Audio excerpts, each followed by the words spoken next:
Hello students, welcome back to your YouTube channel daily mathematics सब। आज की class का जो अपना टॉपिक रहेगा वो राज्य पक्षी के बारे में रहेगा। किसको डिस्कस करेंगे? राज्य पक्षी पक्षी को। अपने राजस्थान का राज्य पक्षी है क्या, वो डिस्कस करेंगे आज। उसके बारे में आपको मैं बता दूं, ये क्लास फर्स्ट रहेगी, इसके बाद में क्लास सेकंड और आएगी, जो कि राज्य आपका पक्षी है उसको कंप्लीट कर लेंगे अपन उस वीडियो में।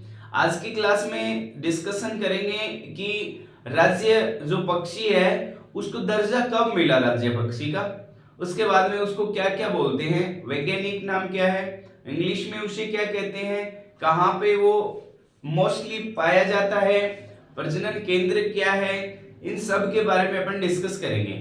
सो फर्स्ट पे अपन बात करें तो गोडावण है को राज्य पक्षी का दर्जा मिला कब? वो मिला 21 मई 1981, 21 मई 1981 को मिला।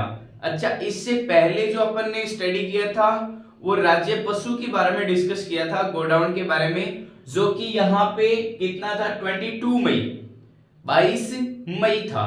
यहाँ पे ये क्या है, 21 मई 1981 ही वो था। देखिए उसके बारे में अगर बाद में बात करें तो फिर अपने पास में है वैज्ञानिक नाम, किसका? अपने पास में गोडाउन का।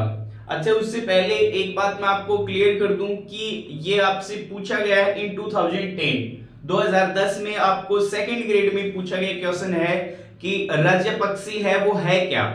तो राज्य पक्षी अपना गोडाउन है, ये डायरेक्ट आपके सेकंड ग्रेड में क्वेश्चन आया हुआ है। उसके बाद में मैंने बताया कि वैज्ञानिक नाम क्या है किसका, गोडाउन का, क्रायोसिस नाइग्रिसेप्स। क्रायोसिस नाइग्रिसेप्स है वो वैज्ञानिक नाम है किसका, गोडाउन का। अच्छा, उसके बाद में अगर अपन बात करें कि इंग्लिश में क्या बोलते हैं इसे, अंग्रेजी में ग्रेट इंडियन बस्टर्ड बोलते हैं, great Indian bustard. Bird bird तो पक्षी हो ही गया, तो ग्रेट इंडियन बस्टर्ड हो गया क्या इंग्लिश में।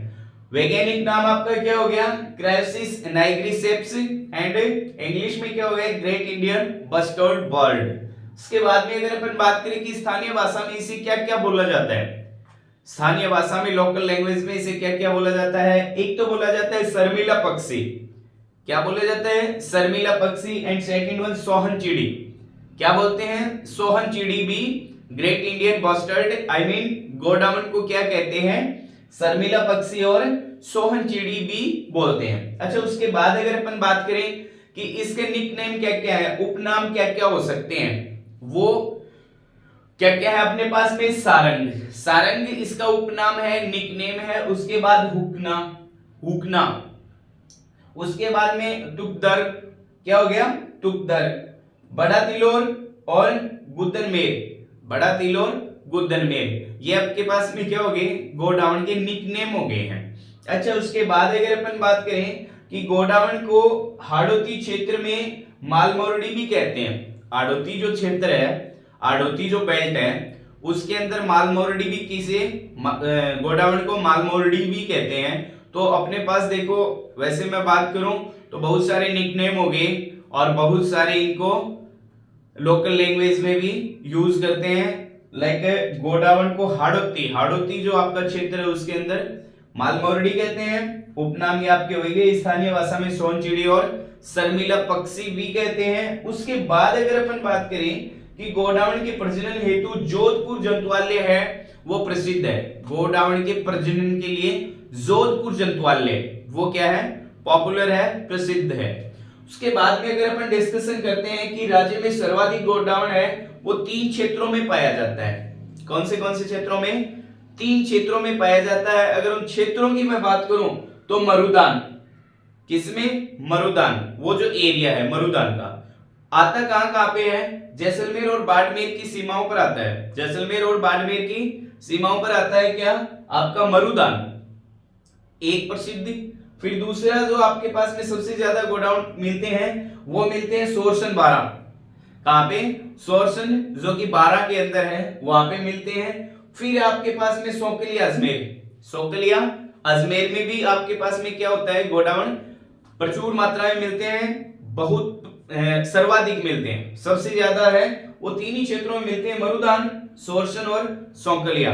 सौकलिया अजमेर के अंदर, लेकिन जिलों के पुनर्गठन के पश्चात ये जो सौकलिया ये चेंज हो गया और वर्तमान में सौकलिया वो केकड़ी जिले में आता है। किस में आता है? केकड़ी जिले में आता है। जिलों का पुनर्गठन जैसे ही हुआ है तो केकड़ी एक जिला बना है। उस जिले के अंदर क्या हुआ है कि जो सौकलिया पहले अजमेर में आया करता था, वो जो उसका एरिया है वो कट के किसके अंदर आ गया है? केकड़ी आपके पास में क्या हो गया है? एक नया जिला हो गया, उसके अंदर आ गया। उसके बाद में अगर मैं बात करूं कि गोडाउन मुख्यतः अफ्रीका का पक्षी है, ये अपने इंडिया का नहीं है। इंडिया के अंदर तो अब है, राजस्थान के अंदर तो अब है, ये मोस्टली मिला कहां पे, कहां का पक्षी है वैसे तो ये कहां का है? अफ्रीका का पक्षी है। कहां का? अफ्रीका का। उसके बाद में मैं अगर बात करूं कि गोडावण का कृत्रिम प्रजनन केंद्र है वो रामदेवरा जैसलमेर में प्रस्तावित है। अभी तक हुआ नहीं है, प्रस्तावित है, अभी भी कागजों में है, तो अभी भी क्या है, काम चल रहा है, उसका प्रोसेस पे है, अभी भी कंप्लीट हुआ नहीं है। दैट मीन गोडावण का कृत्रिम प्रजनन केंद्र, कृत्रिम प्रजनन केंद्र आपके पास में क्या हो गया है? कृत्रिम प्रजनन केंद्र वो क्या है? रामदेवरा। रामदेवरा जो कि कहां पे पड़ता है? आपका जैसलमेर के अंदर है, प्रस्तावित है, बनना तय है। उसके बाद में मैं अगर बात करूं कि हाल ही में उच्च न्यायालय ने इस लुप्त प्रजाति को, देखो अगर मैं बात करूं, देखो इससे पहले मैंने आपको एक बात और भी बताई थी पीछे के वीडियो में कि आपके पास में उन्हीं पशु पक्षियों को लिया जाता है, राज्य पक्षी हो चाहे राज्य पशु हो, उनको ही वो दर्जा दिया जाता है, उन्हीं पशु पक्षियों को जो वो दर्जा दिया जाता है जो क्या है? विलुप्त की कगार पे हैं, जिन्हें बचाने की क्या किया जा सके? कयास लगाए जा सके, अनुमान लगाए जा सके, उनको वो प्रजाति लुप्त न हो जाए, खत्म ही न हो जाए वो इस राजस्थान से, इस भारत से, तो उसके लिए उसको क्या किया जाता है? प्रोटेक्ट करने के लिए राज्य पशु, राज्य पक्षी, ऐसे उनको क्या कर दिया जाता है? दर्जा दे दिया जाता है। तो उसके बाद में उनको प्रोटेक्ट किया जाता है, बचाया जाता है। ऐसे ही क्या किया गया कि उच्च न्यायालय ने इस लुप्त प्रजाति को बचाने के लिए प्रोजेक्ट टाइगर जो है उसी की तर्ज के ऊपर क्या किया गया? योजना चलाई गई और सुझाव दिए गए हैं। योजना चलाने के सुझाव दिए गए हैं कि कैसे, जैसे अपन ने प्रोजेक्ट टाइगर एक योजना बना के उसी की तर्ज के ऊपर अपन क्या करने वाले हैं कि लुप्त प्रजाति जो ये गोडावण है इसको कैसे प्रोटेक्ट किया जा सके, इनको कैसे बचाया जा सके। जैसे टाइगरों को बचाया जा रहा है वैसे ही गोडावण को भी कैसे बचाया जाए। तो ये क्या किया है? उच्च न्यायालय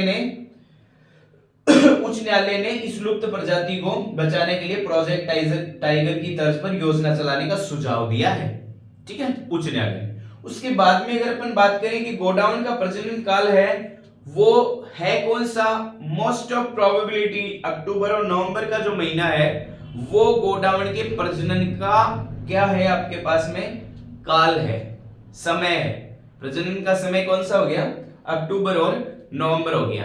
इसी के साथ में आपका पार्ट फेस्ट है वो कंप्लीट होता है। गोडावण को 50% अपन ने स्टडी कर लिया है।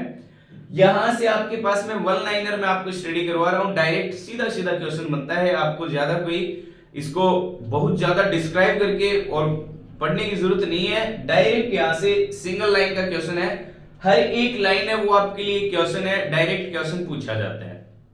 ठीक है, तो मिलते हैं इस सेकंड पार्ट में आपके गोडाउन को लेके, तब तक के लिए बाय।